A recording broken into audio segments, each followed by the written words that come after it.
The subcommittee will reconvene, and when we last left off, we were considering amendments to the manager's amendment.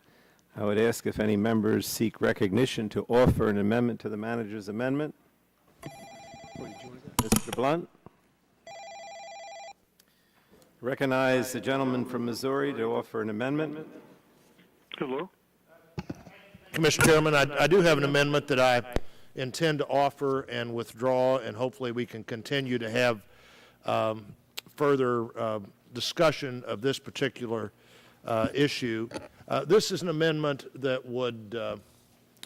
Well, let me ask the clerk to report that. That'd be fine. Thank you, Chairman. Amendment to the amendment in nature of a substitute to H.R. 2749 offered by Mr. Blunt of Missouri. The amendment has been distributed, and without objection, the amendment will be considered as read, and I would ask Mr. Blunt to explain the amendment. Well, Mr. Chairman, this amendment would exempt poultry and livestock farms from certain provisions in the bill that I feel and producers, particularly small producers, feel would be unnecessarily burdensome to the farmer. This amendment would not make farmers comply with FDA's access to records and traceability of food. All of these farms are under some sort of USDA compliance now. Also, they generally comply with industry programs, and all also have to comply with state laws.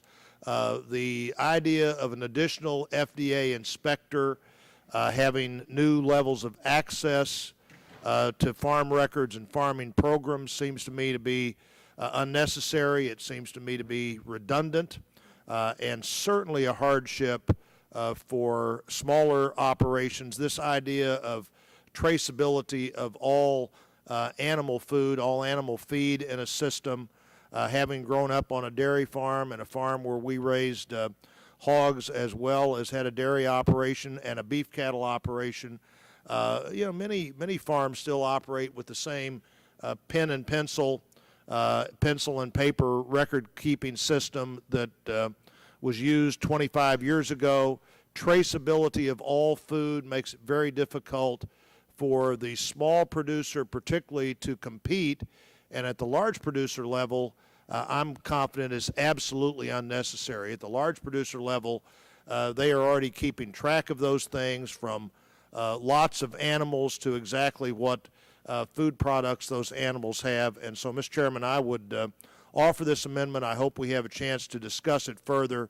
But FDA access to on-farm inspections and compliant records programs, I think, is unnecessary, and I hope we can work on a bill that allows the producing community and family farmers at all levels to continue to produce livestock products. And, Mr. Chairman, with that, I'd withdraw my amendment unless you have any questions or comments. No, I appreciate what you said and that you're withdrawing it. One comment I'll make is I can certainly relate, because I still use the pencil and paper for a lot of purposes myself. Exactly. So I can certainly relate to what you said. I think that we've gone to great lengths to ensure that the provisions in the bill don't alter the lines of jurisdiction between ag and Health and Human Services. So the main thing is we would want to make sure that we don't infringe on USDA's jurisdiction. But I think we should continue the conversations and try to deal with this at the next level. And so I appreciate the gentleman's offer to withdraw. I appreciate that, Chairman. I hope we can do that. And it sounds like the spirit of your comments is that duplicate reporting or unnecessary reporting is not the goal here. And hopefully we can work together to ensure that that doesn't happen. And we'll continue to work on this. And I withdraw the amendment. Well, I thank the gentleman. And the gentleman withdraws his amendment. Are there any other amendments to the manager's amendment? The gentleman from Indiana. Mr. Chairman, I have an amendment at the desk.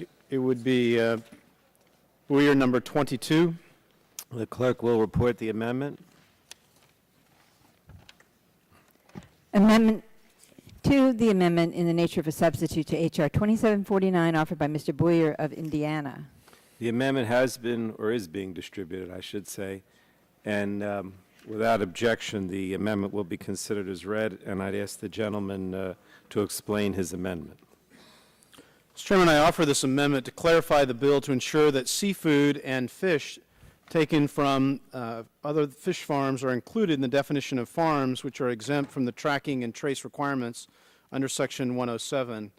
I had since the hearing in which the FDA Commissioner had testified, and I brought up the questions to the second panel regarding seafood, our colleague Gresham Barrett of South Carolina immediately began to work with the South Carolina Aquaculture, who also then works with the Department of Ag in the state of South Carolina. He also works with the Seafood Alliance, which would be the leading industries of clam, fish, shrimp, and oysters. And he raised some pretty strong concerns to me about the definition of farm and whether that, as interpreted by FDA, and how that would be utilized in the implementation in your draft. And so what I've done is I've offered this amendment to help clarify so everyone will know. So when asked in the follow-up question whether definition of farms in your bill would include oyster beds, rice farms, cranberry farms, fish farms, crustacean farms, the reply was by the FDA Commissioner was yes, if they meet the definition of farm, a term which she defined under 21 CFR 1.328 as, quote, a facility in one general physical location devoted to growing and harvesting of crops, the raising of animals, including seafood. Well, I think that when you look at what's in the CFR and in the reg and then try to lay it with the overlay or the framework for which you have in your bill, I have some mental challenges that I go through. Dr. Homburg further stated that under the discussion draft we had in the hearing last week, it's not clear what linkage would be between the work of NOAA, the National Oceanic Atmospheric Administration, and the traceability program for seafood. And in her written response to me, she said that FDA can explore with our NOAA colleagues the possibility for leveraging the resources and capabilities of the two agencies through MOUs and other appropriate arrangements. So they're trying to figure out how to work this through their present definition and further if they try to implement your bill. If we're going to exempt our traditional farms from traceability requirements under the, quote, direct sales by farms, end quote, provision in Section 107 of the bill, we should make sure that farms included the oyster beds, wild fisheries, aquaculture facilities, freshwater fisheries, salt and water fisheries, including the crustaceans, not only on land but also in the sea, being shrimp and good old crawdads. But we also have the shrimp and oysters. I think about the thousands of fishing businesses that bring fresh fish in and sell directly to restaurants. We must ensure that these operations are not subject to the tracking requirements, just as traditional farming operations are not subject to these requirements. And so this amendment builds on the comments of Dr. Homburg's remarks and simply clarifies that seafood and other fisheries would be exempt from the track and trace requirements of the bill. I yield back. Well, let me I'll recognize myself for 5 minutes. You know, I'm sensitive to what the gentleman is saying because I represent a coastal district and we have, I don't know that we don't have any fish farms, but we have a lot of fishing. But I believe that this is already covered. You know, you read that section, which I believe would, cover, the situation you're describing. But, there may be aspects of the definitions that need to be clarified, and so I would be willing to consider, discussing this further with the gentleman if as we move towards the full committee, if he's willing to withdraw the amendment. I think it's covered, but I understand where you're coming from, and being that I represent a coastal district, I would want to make sure that we're doing what we should. So I would ask the gentleman if he would consider. Very good. Well, given that, Mr. Chairman, I will withdraw the amendment and look forward to working with you. I thank the gentleman. The amendment is withdrawn. Do we have any other amendments to the manager's amendment? I This do. time? Gentleman from Indiana is recognized.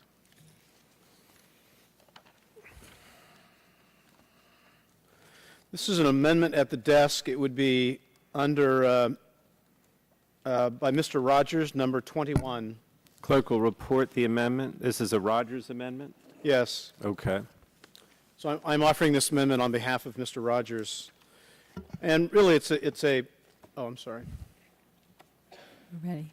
Go ahead. Should I report the amendment? Yes, if the clerk would report the amendment. Amendment, amendment to the amendment in the nature of a substitute to H.R. 2749 offered by Mr. Boyer on behalf of Mr. Rogers of Michigan. Insert after Section 4 the following. The amendment is being distributed, and without objection, the amendment will be considered as read.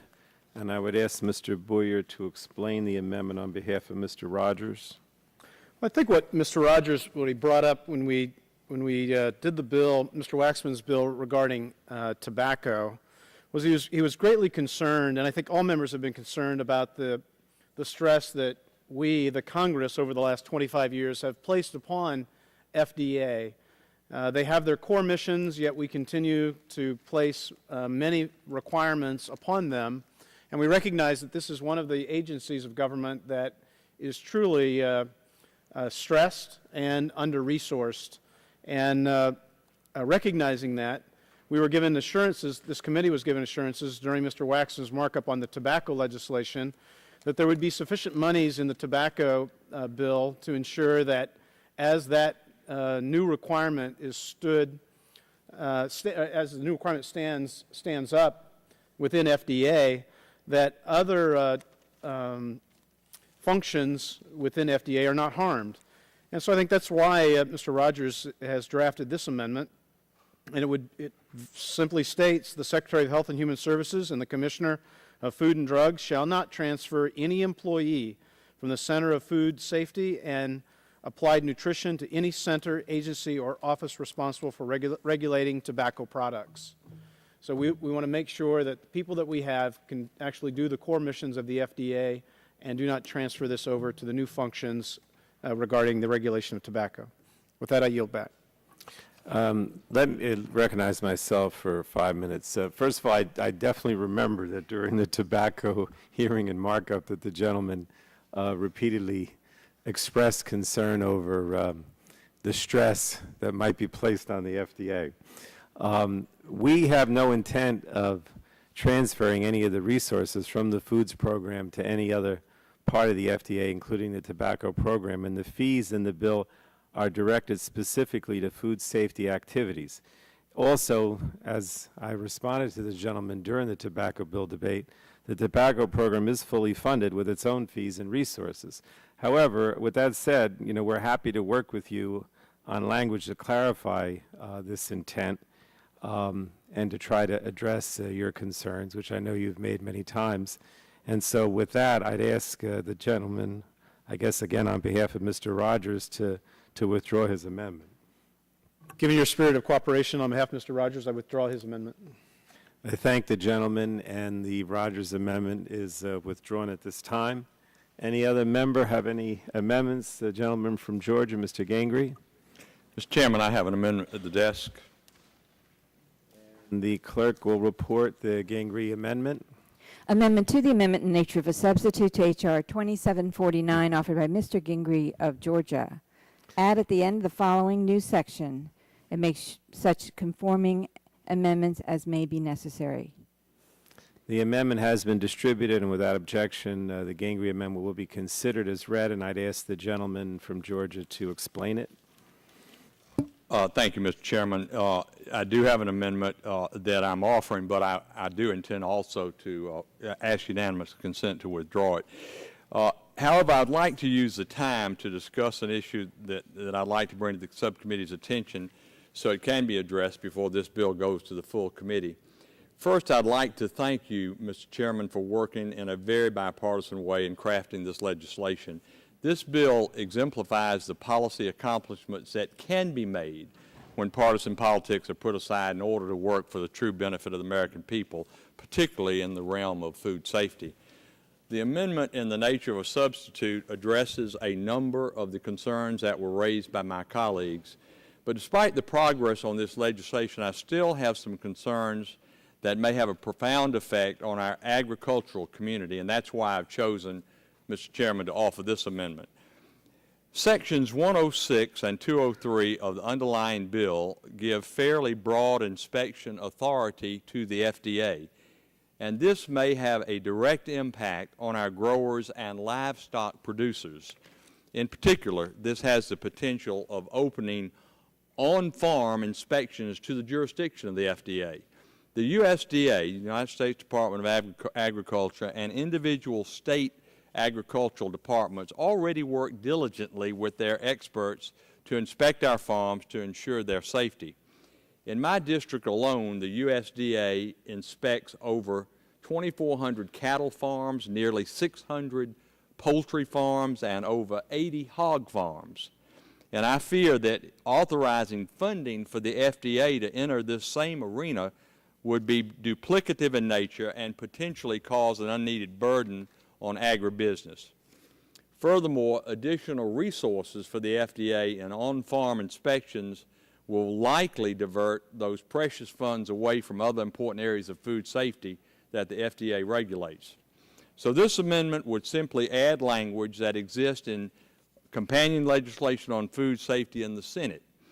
It would create, through statutory language, the needed distinction that would allow both the USDA to continue to use its expertise in inspecting facilities, especially when it comes to livestock, and the FDA, of course, to focus on the areas of food safety where that agency can excel. It is my hope that as this legislation moves forward, we can continue the spirit of bipartisanship that is evident on this bill and work to codify the distinction and collaboration between FDA and USDA that should exist for our farmers and livestock producers. Mr. Chairman, thank you for your willingness to work on this important issue that will affect a number of farmers and livestock producers. I look forward to continuing to work on this important distinction between USDA and FDA. I'm going to yield back the balance of my time, and when it's appropriate, Mr. Chairman, I will ask unanimous consent to withdraw the amendment. Well, I want to thank the gentleman and recognize myself for 5 minutes. I do want to take a look at this, and I do, I share some of your concerns. I mean, it's my understanding that the FDA already has farm jurisdiction, but it often, or I guess usually, contracts that out to states, and we don't want to change any of that. So I'm glad that you're withdrawing at this time, but we'll certainly take a look at it because I do share your concerns. Mr. Chairman, thank you. And with that, I ask unanimous consent to withdraw the amendment, and I look forward to working with you on the issue.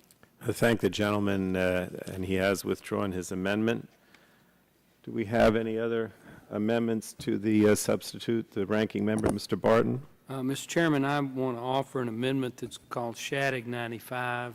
I'm offering it in the absence of Mr. Shadegg, who's not here at the markup. Clerk will report the Shadegg amendment. Amendment to the amendment in the nature of a substitute to H.R. 2749 offered by Mr. Barton on behalf of Mr. Shadegg. Section 303F2. I would ask unanimous consent that the amendment be considered as read, Mr. Chairman. So ordered, and the gentleman is recognized for the purpose of his amendment. Mr. Chairman, this is something that I highlighted in my opening statement, and I'll be brief, and then with your acknowledgement that you'll work on this between now and full committee, Mr. Shadegg and I are very prepared to withdraw this so we can continue to work on it. But as I pointed out in my opening statement, the draft that's before us for the first time would allow the FDA to impose civil monetary penalties of up to $500,000 on a food company for an unintentional violation that causes no harm. I want to repeat that. An unintentional violation that causes no harm. We would give discretionary authority for the first time to the FDA to impose a civil monetary penalty of up to $500,000 per violation And if you could, depending on how the FDA decided to implement this, if they did it on a per food, per violation, this single fine, if they impose the maximum fine, could run into millions or even tens of millions of dollars. There's no violation per violation cap. You know, we on the Republican side have some concerns, obviously, about this, and we would prefer that the entire provision be dropped. But we're told at the staff negotiation level that there is a strong support on the majority side for civil monetary penalty authority. So this amendment, if adopted in its current form, would put limits, reasonable, what we consider to be reasonable limits, on these civil monetary penalties. The penalty could be no more than $10,000 for each violation. For a violation that involves gross, negligent, or intentional conduct, the FDA could impose penalties of up to $100,000 for individuals and $500,000 for a company. It would also impose a cap per violation of $1 million per proceeding. So this amendment is a halfway point. It does allow the FDA the authority to impose civil monetary penalties, but it puts what we think to be some very reasonable limits on those penalties, and we would ask that the majority consider it, if not now, between now and full committee. With that, I'd be happy to yield to the chairman for whatever comments he wishes to make. I want to thank Mr. Barton. This is definitely something that we'd like to work with you on. I mean, so I appreciate, both your offering it and offering to withdraw it, because we will work on it as we move forward. But I just did want to say that we do think it's important that FDA have these penalties in place, because right now they can impose penalties for certain drug and device offenses, but not in cases where food facilities fail to meet certain requirements. And we had that PCA contaminated peanut case where there was clear evidence of misconduct, but the FDA had no authority to impose civil monetary penalties on the facility or its managers. So the civil penalties are important, but I do recognize what the gentleman's saying, and so as the gentleman has agreed to withdraw, we'll definitely work on this as we move forward. With that understanding, Mr. Chairman, I withdraw the amendment. I want to thank the gentleman. The amendment is withdrawn. And let me ask if we have any other amendments to the manager's amendment. Mr. Deal. Mr. Chairman, I have one that's called Record Keeping 001. Clerk will report the Deal amendment. Amendment to the amendment in the nature of a substitute to H.R. 2749 offered by Mr. Deal. In Section 414B of the Federal Food, Drug, and Cosmetic Act, as amended by Section 106B, strike the Ask secondary... amendment. consent be considered as read. Without objection, so ordered. The amendment will be considered as read, and the gentleman is recognized on his amendment. Thank you, Mr. Chairman. This would strike a sentence under 106B that says the Secretary may require such persons to maintain such records in a standardized electronic format.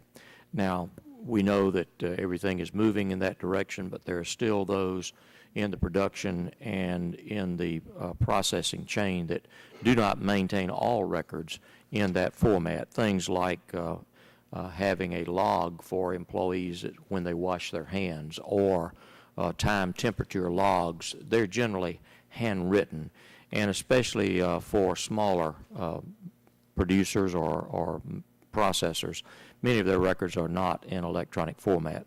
I would ask that you consider this. I will withdraw it if there is an indication that you're willing to let's try to refine this language, because I think it may have some unintended consequences, and I think we can work it out if you'll be agreeable to doing that. I would yield. Certainly, I've heard your concerns, Mr. Deal, and we're very willing to work with you as we move forward on this. Thank you, and I'll withdraw the amendment and look forward to working with you on that before full committee markup. Okay, I want to thank the gentleman. The amendment is withdrawn. Are there any further amendments? Okay, hearing none, we'll proceed.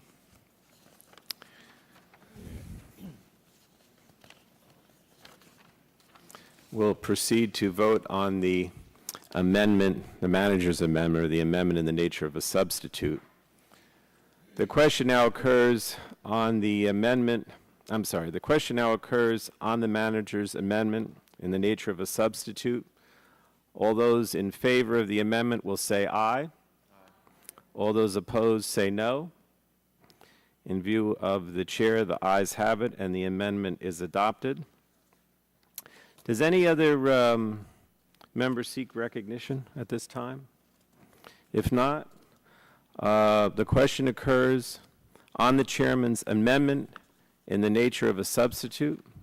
All those in favor signify by saying aye. All those opposed say no. In the opinion of the chair, the ayes have it, and the amendment is agreed to.